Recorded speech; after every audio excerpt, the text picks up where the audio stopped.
You know, you hear a lot of people talk about being an entrepreneur. Guys like me saying, you got to be an entrepreneur. I want to be an entrepreneur, right? People act as if being an entrepreneur and having your own business is the only way to build wealth. And it's not, right? I really think actually being an entrepreneur is a little bit overrated. Let me explain. I'm an entrepreneur. I own my own business, and I have a business teaching people how to start their own fitness business. And I'm still telling you, against my self-interest, that it's a little bit overrated and it's not for everyone. Because let's say you got a guy, he owns a biz. Now, you got this guy, he started his business because he wanted a bunch of money. But here's the thing. Now, at some point, if it gets big enough, he has to hire people. He's got employees. And here's the thing about having employees. It's like having a bunch of children. Not you, man. You're cool. You're cool, Nima. I'm talking about the other ones, you know. And if one of them has a problem, that's fucking your problem. You got to deal with that. You know what I'm saying? Motherfuckers get sick, die, someone in their family dies. It's your problem now. So every one of their problems is your problem. Oh, it doesn't seem as cool anymore, does it? No, it's because it's not.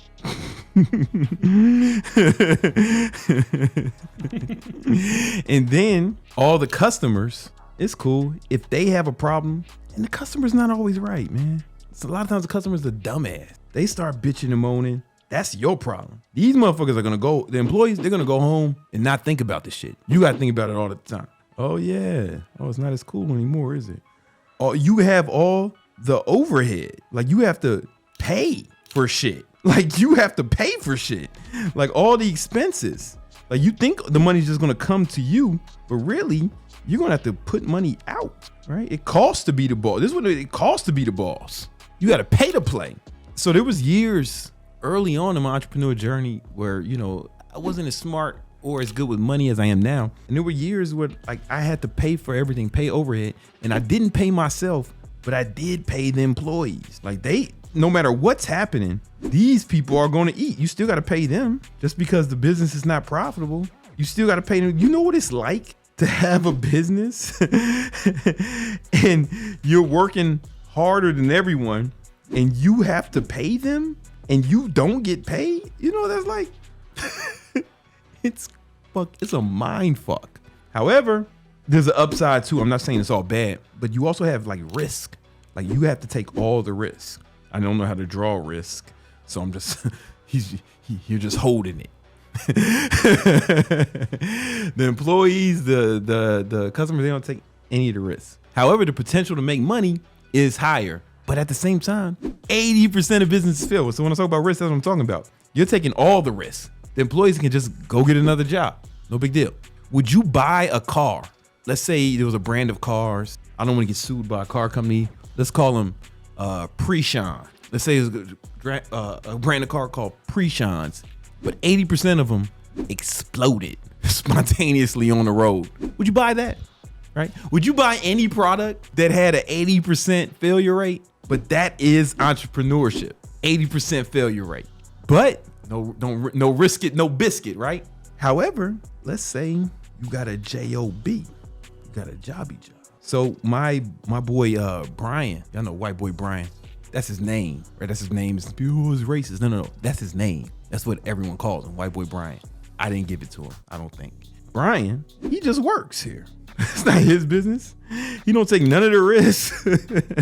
No employees. And last year, I paid him about $300,000. No risk, no employees.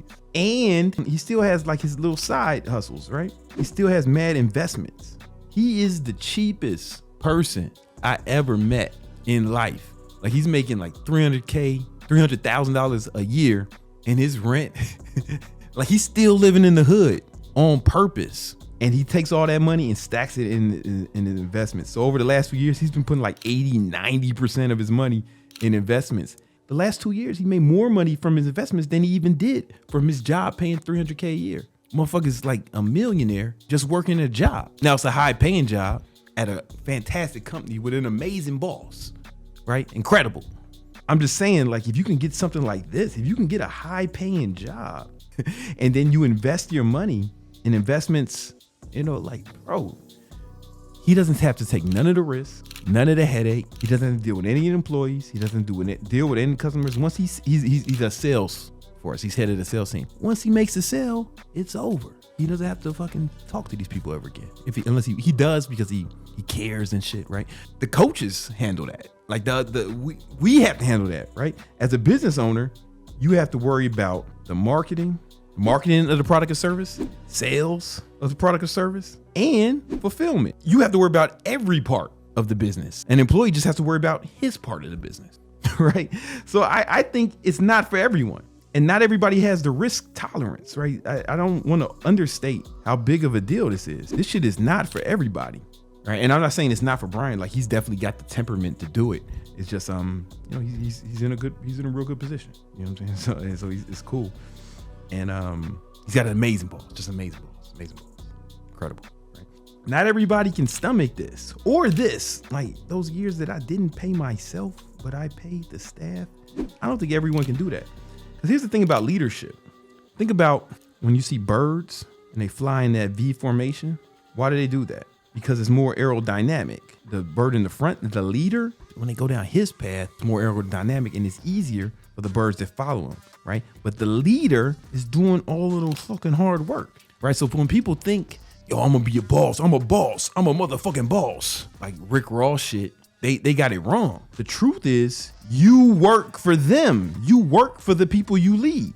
They are your responsibility. They decided to attach themselves to your ship, and it's your job as captain to make sure that they get what they need out of it. So it's my job to make sure that Brian gets a bunch of money. And he fucks with me and Romulus and all them. Join the Discord if you want to learn more about like the investment side, because he's making more off this. It's my job to make sure that he actually learned how to invest. That's why I introduced him to Romulus and everyone else, and we getting it like that. I work for them. They don't work for me. Like on paper, they work for me. I look at it like I work for them. It keeps me up at night, right? These people have families, children, right? They have hopes and dreams. And it's my job as the business owner to make sure they accomplish that. Because if you get like good employees, if you don't have that attitude, they're going to leave. And there's a few things wrong with that, right? If you get good employees and they leave, that slows you down because you got to like hire new people, train them, and you lose speed. But if you keep retention, right? If you can retain your employees for a long period of time, then you can move faster, right? And the customer, right? Yeah, like it's my job to make sure the product and services that they buy from us are amazing and make sure that they're happy. And that can be a lot of stress, and not everybody's cut out for that stress. I just don't think that everyone talks about that, the downsides and the risks. Now, the upside is the business is successful. You can make a shitload of money, and you can do really, really well, but you only get what's left over. Like after you pay expenses, after you pay the staff, after you do all the overhead and then reinvest everything you need to in growth, you only get what's after that. And it might be nothing. You know what I'm saying? It might be nothing. And you got to be okay with that. So you got to really think, do you have the temperament to accomplish that? If not, good strategy, man, is to get a good job, spend less than you make, and invest the rest. Or get fucking multiple jobs. Honestly, when I started, y'all know my story, I had 4 jobs when I first started my business. Now, I decided to start a business, but I don't know.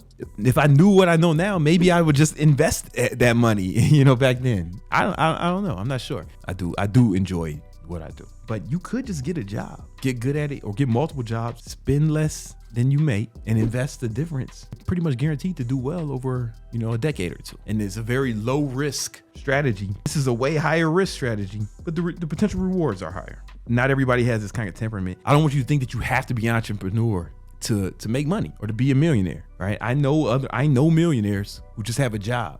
It's a good paying job and they invested the rest. If you can't get a good paying job, then this is probably your only hope. I'm gonna be honest with you. If you want to get rich, it's probably your only hope. And, but anybody can get a good paying sales job. Sales is like somewhere in the middle. Right? It's not as much risk as starting your own business, but you only get paid by commission. So somewhere it's like you get the security of having a job, but you can get, there are months when Brian makes more than me, where I pay Brian more than I pay myself. It's because we got overhead or I'm investing in some other shit or, who knows, right? There's months where I pay Brian more than me, and that's okay. You know what I mean? That's okay. As long as we all winning. I'm not trying to make my slice of the pie bigger than anyone else's. I'm just trying to make the whole fucking pie bigger. That's my job as the leader, and make sure everybody's slice is big, even if it's a smaller percentage. All right. Hope that makes sense.